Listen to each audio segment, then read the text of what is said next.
Hujatan kritik dilancarkan koalisi Anies Baswedan terhadap jalannya pemerintahan Jokowi. Mulai soal ketimpangan, ketidakadilan hingga pembangunan ibu kota Nusantara yang disebut tak perlu dilanjutkan.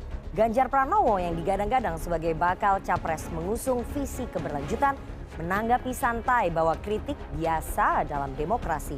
Sementara Prabowo Subianto memandang strategi Presiden Jokowi sudah benar dan bertekad akan melanjutkannya. Apakah kritik kubu perubahan efektif di tengah approval rating tinggi Presiden Jokowi? Perubahan versus keberlanjutan, siapa mendulang di Pilpres 2024? Bersama saya Rifana Pratiwi akan membahasnya selama 1,5 jam ke depan dalam Political Show.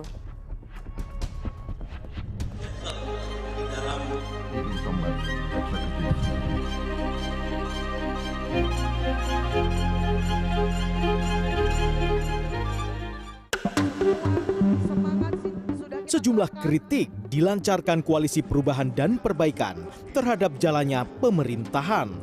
Kubu pengusung visi perubahan yang terdiri dari Partai Nasdem, Partai Demokrat, dan Partai Keadilan Sejahtera itu mengkritik program-program Presiden Joko Widodo yang dianggap belum berhasil mengatasi persoalan di masyarakat. Bakal calon Presiden Koalisi Perubahan Anies Baswedan mengkritik ketimpangan di Indonesia pada acara yang digelar Asosiasi Pemerintah Kota Seluruh Indonesia atau APEKSI di Makassar, Sulawesi Selatan 13 Juli lalu. Anies menunjukkan ketimpangan itu menggunakan cahaya perkotaan di malam hari dari citra satelit. Anies menilai kondisi cahaya yang terlihat hanya di kota-kota di Pulau Jawa, Sumatera dan gelap di kawasan Indonesia Timur dari tangkapan satelit adalah bentuk ketimpangan di Indonesia saat ini. Anies juga membandingkan dengan India yang menurutnya listrik di sana lebih merata. Di Jawa paling terang itu Jakarta, Surabaya. Begitu masuk Sumatera titik-titik kecil. Kalimantan titik-titik kecil. Ini yang lebih ramai itu di Sarawak. Ini Malaysia. Sampai di kawasan timur gelap. Saya tidak menggunakan statistik Bapak Ibu sekalian. Gak pakai statistik nih. Tentang macam-macam. Gak usah, pakai ilustrasi ini aja. Listrik yang nyala di malam hari. Dari situ terlihat ketimpangan yang luar biasa.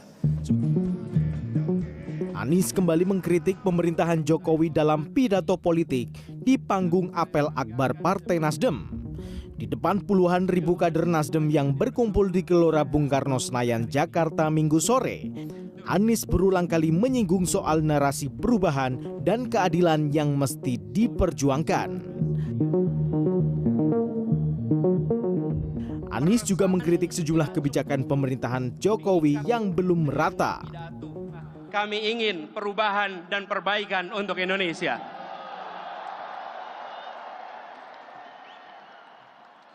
Ini momen yang sungguh istimewa dan kita saksikan tadi satu persatu masuk mulai dari Papua.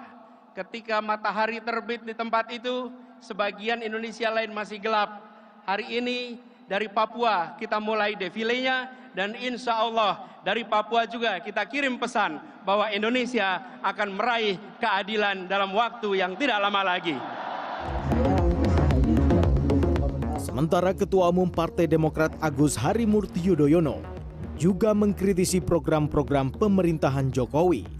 AHY mengungkapkan Indonesia perlu menghidupkan kembali program pro rakyat era SBY untuk mengatasi kesulitan ekonomi yang dihadirkan era Jokowi. Dengan kebijakan yang berorientasi pada kesejahteraan rakyat tersebut, kita bisa meningkatkan kembali pertumbuhan ekonomi menuju 6%, bahkan lebih. Tapi pertumbuhan ekonomi ini harus dirasakan seluruh rakyat, bukan segelintir kelompok saja. Karena itu, sulit diterima akal sehat saat ekonomi tertekan pandemi, alokasi APBN untuk infrastruktur justru lebih besar dibandingkan anggaran kesehatan. Seolah proyek infrastruktur diutamakan, sedangkan nasib rakyat diabaikan. AHY menegaskan perubahan dan perbaikan tak menihilkan apa yang telah dilakukan pemerintahan Presiden Joko Widodo. Menanggapi kritik kepada pemerintahan Jokowi, Bacapres PDI Perjuangan Ganjar Pranowo menanggapi santai. Ganjar yang digadang-gadang sebagai capres yang akan melanjutkan program-program pemerintahan Jokowi mengatakan sah-sah saja jika mengkritik dalam demokrasi. Sebelumnya di forum Apeksi, Bacapres Prabowo Subianto bertekad meneruskan strategi Jokowi seandainya mendapatkan mandat dari rakyat. Saudara-saudara sekalian, strategi pembangunan yang sedang dilaksanakan oleh pemerintah di bawah kepemimpinan Pak Joko Widodo sudah benar, dan saya bertekad seandainya saya menerima mandat dari rakyat, saya akan teruskan strategi yang sudah benar ini. Berdasarkan survei Indo Strategik periode 9 sampai 20 Juni 2023, responden yang menginginkan capres dan cawapres yang mengusung visi keberlanjutan sebesar 56,2%. Sementara yang memilih capres dan cawapres yang mengusung visi perubahan sebesar 43,1%.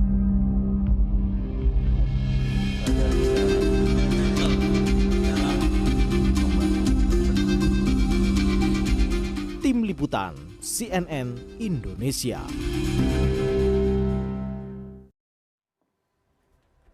Terima kasih Anda masih menyaksikan Political Show, saling adu gagasan hingga mengerucut ke perbedaan visi antara perubahan versus keberlanjutan membuat persaingan elektoral kian menajam. Di segmen Electionpedia kali ini, saya akan ajak Anda untuk melihat lebih spesifik dalam statistik efek elektoral yang didapat dari perang narasi antara kubu yang menghendaki adanya perubahan dan kubu yang menggaungkan visi keberlanjutan pemerintahan Pak Jokowi.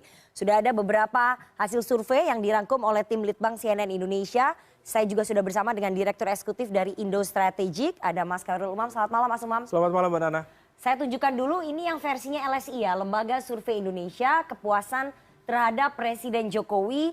Ini surveinya melalui telepon pada tanggal 1 sampai 8 Juli 2023, ini sudah dirilis sama LSI kemarin. Ini saya jelaskan dulu, ternyata yang sangat puas terhadap kinerjanya Pak Jokowi itu 24,3%, yang cukup puas 57,6%, sehingga yang total puas terhadap kinerja dari Presiden Jokowi jumlahnya 81,9%.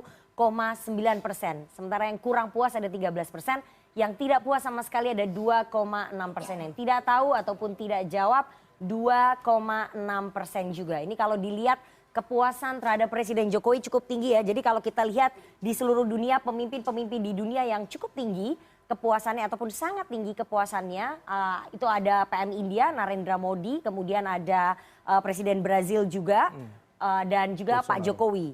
Sepertinya Pak Jokowi sudah berhasil melampaui kepuasan terhadap Presiden Modi, terhadap Perdana Menteri Modi. Jadi ini Pak Jokowi mungkin di posisi yang teratas sekarang. Nah, kita lihat slide selanjutnya.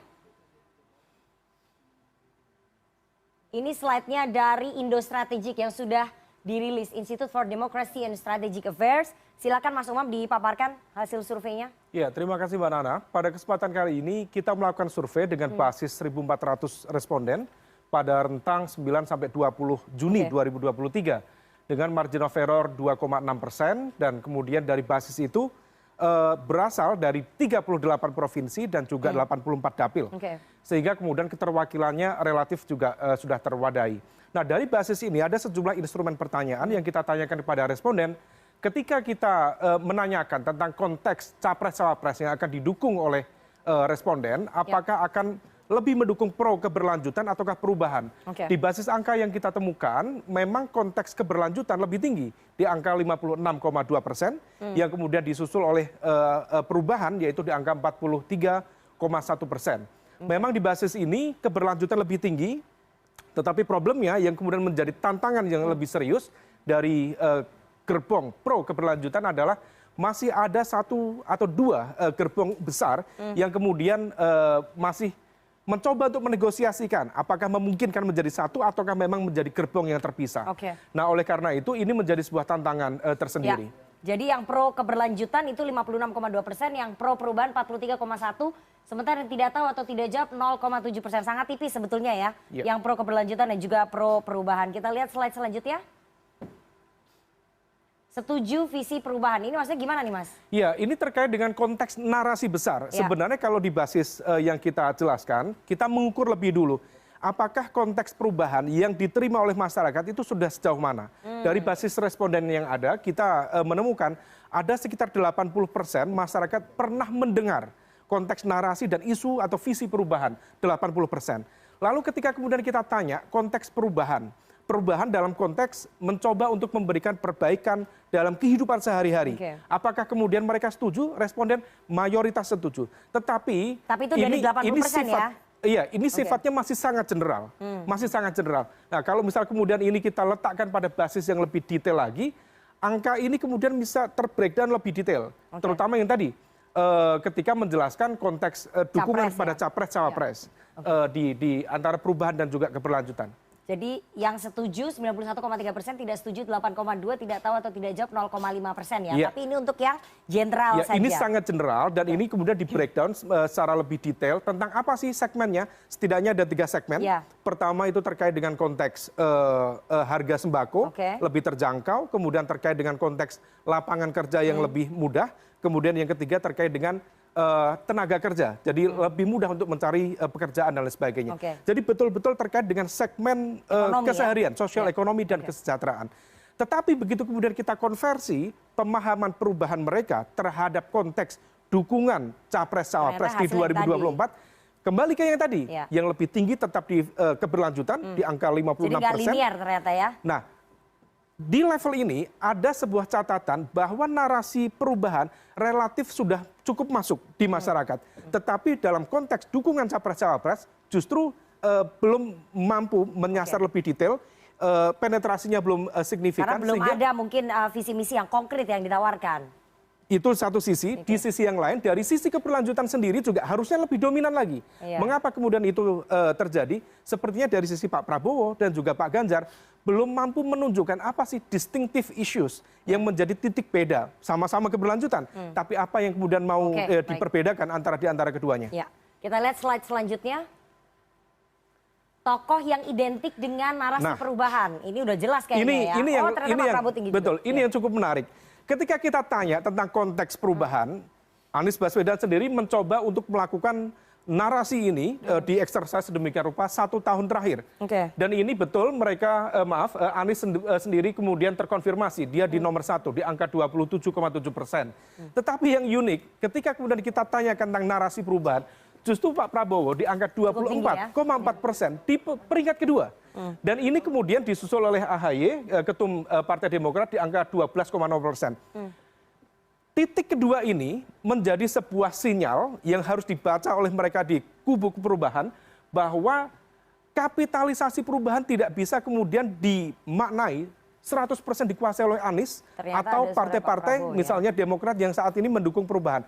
Ternyata nama Pak Prabowo terbukti masih mampu menjaga basis pemilih loyalnya di Pilpres 2014, 2019, sehingga kemudian masih mengambil ceruk yang cukup besar di sana. Baik, kita lihat slide selanjutnya. Berarti Pak Prabowo bisa nih pakai narasi keberlanjutan ataupun narasi perubahan. Bagaimana dengan dukungan Presiden Jokowi di Pilpres? Yang lebih tinggi kemana nih? Ya, kalau dari basis ini kita tanyakan seberapa efektif sebenarnya political endorsement Presiden terhadap persepsi masyarakat dalam konteks upaya untuk mendukung capres. Dukungan Jokowi sendiri di Pilpres dipersepsikan oleh masyarakat 74%, angka yang sangat mayoritas akan mendukung Ganjar Pranowo. Baru kemudian persepsi masyarakat. Kemudian Prabowo sendiri di angka 22,4% dan Pak Erlangga terpaut agak jauh. Mas Anies nggak ada di sini nih? Tidak ada di sini. Karena sebenarnya kalau misal kita cermati lebih detail, sebenarnya basis ini didominasi oleh basis kekuatan para pemilih loyal Jokowi sendiri yang mempersepsikan Jokowi adalah petugas partai dari PDIP. Jadi ada gap antara pemahaman opini publik dengan dinamika elit. Pemahaman opini publik mempercayai Pak Jokowi adalah petugas partai PDIP, tetapi ada pembacaan di level elit, termasuk hari ini. Ada nanti kita bahas lebih lanjut terkait dengan reshuffle yang justru pembeda konteks dinamikanya cukup berbeda. Baik, kita nanti bahas lebih dalam di dialog selanjutnya. Oke, itu tadi udah selesai ya. Jadi ada peta dukungan ataupun peta narasi antara yang setuju dengan perubahan dan yang setuju dengan keberlanjutan ternyata mempengaruhi sekali peta elektoral di Pilpres.